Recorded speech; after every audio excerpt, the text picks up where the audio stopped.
الاخوان رسميا حنا ابطال السوبر الدراري المره الثانيه على التوالي، وكنا ال 15 في التاريخ ديالنا. كلاسيكو صراحه تفرجنا في كره، استمتعنا، ماتش كان واعر. والكلاسيكو في اخر 3 سنين راه اللهم بارك المتعه ديالو لا توصف.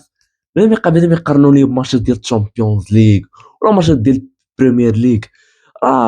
الكلاسيكو في نظري الشخصي حاجه اللي بوحدها. فاليوم ان شاء الله الدراري دابا عاد كيسالوا الماتش هادي واحد 45 دقيقه. باش ما نقول لكم الاخوان واعر طارق، استمتعت واخا كنت على الضغط صراحه مستريسي، وكنعيش احد احسن الاسابيع. المغرب داز الدومي فينال الكوب دافريك، البارسا دات سوبر كاب، فالله تكمل ان شاء الله نهار الاربعاء وندوزو للفينال باذن الله. فصراحه غنحاول نحلل بعض الحاجات وبعض الملاحظات اللي لاحظت في الماتش. بدايه الدراري، المهم فاش الماتش فاش دخلت الفيسبوك وانستغرام لقيت بزاف الناس كيتسائلوا واش البارسا اللي كانت واعره بزاف ولا انه الريال زعما بغات تضيع عليها الماتش. اش غنقول الاخوان انهم بجوج. بدايه الاخوان الونسو اليوم حقدني صراحه على مدريد. كنعقل الاخوان راهي ماتش انشيلوتي اللي كيلعب بداك البلوك ديالو، وفاش كيجي الكلاسيكو كيخرج يلعب كره. اليوم الونسو دخل خايف بزاف صراحه، ممكن بسبب الغيابات اللي عنده. فدخل انه لعب بخطط 4-4-2 في الوضعيه الدفاعيه. بعد الماتش كتحول ل 5-4-1، تخيلوا معايا، وكيولي فينيسيوس بوحدو الفوق. صراحه البارسا استحوذات راه وصل الاستحواذ البارسا حتى ل 76%. دونك باش تعرفوا انه الريال ما شداتش الكره، واخا هكاك قدروا انهم يسجلوا صراحه هدف اللي واعر عن طريق فينيسيوس، اللي اليوم صراحه فينيسيوس استغل الكولوار ديال كوندي. الدراري كان واحد الديكالاج بين الكولوار ديال كوندي ويامال، كاين واحد الديكالاج. غنهضروا هضره الحق، كتحس بيكون ويامال في الوضعيه الدفاعيه ما كيتفاهموش، العكس الوضعيه الهجوميه.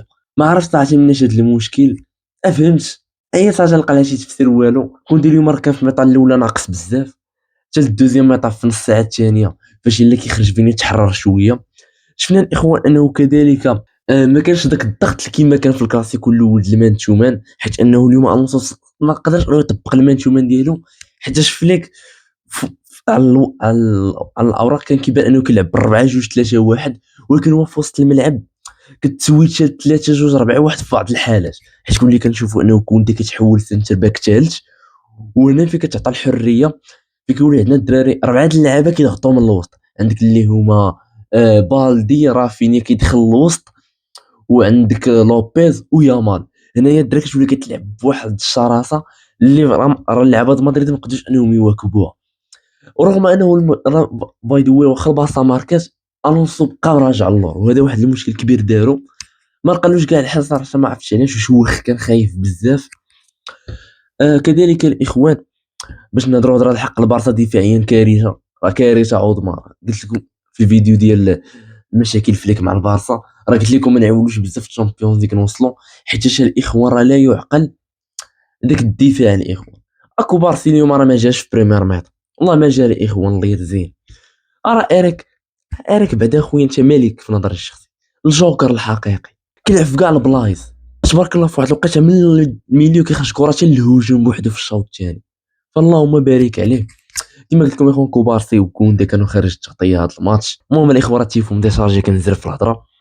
في الشوط الثاني صراحه كان شوط متوازن، الريال حاولت تخرج تلعب شويه كره، البارسا حاولت تستغل قوه الوسط ديالها عن طريق ثنائيه بيدرو ديونغ اللي اليوم اللهم بارك واعرين.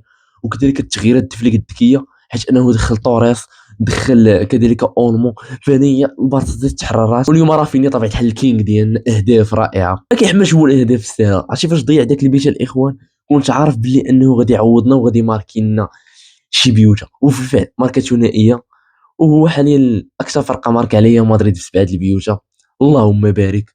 كذلك الاخوان اليوم الونسو راه دار اخطاء فادحه في التغييرات، ما عرفش اليوم يجري دوك التغييرات ديالو، مما ادى انه الريال تخسر. حيت انه تخريجات فيني ما كانش عندي بالنسبه لي لا علاقه، اللقطه فين خرج فيني ما كانش خصو يخرج. فصراحه الفرحه بزاف صراحه، واه غنقول شي حاجه. كذلك يا اخوان ليفاندوفسكي الاخوان 38 عام وبداك الفينيش العالمي، يا سلام، تاريخي صراحه، والله لا تاريخي الاخوان. فصراحه هادشي اللي كان فرحان بزاف. هاد الفيديو بغيت نصورو بالزربه ونحطوه في الليل، بحكم انه الكلاسيكو دابا ما عنديش الوقت هاد السيمانه كامله. ف صراحه واو. المهم بالمناسبه راه غنحاول نحلل دوك الاهداف اللي تماركاو، فاللي بغى يدخل الاخوان يدخل الانستغرام راه راح داكشي في ستوريات باذن الله. فهادشي اللي كان، انتظروني في فيديو المنتخب، تهلاو.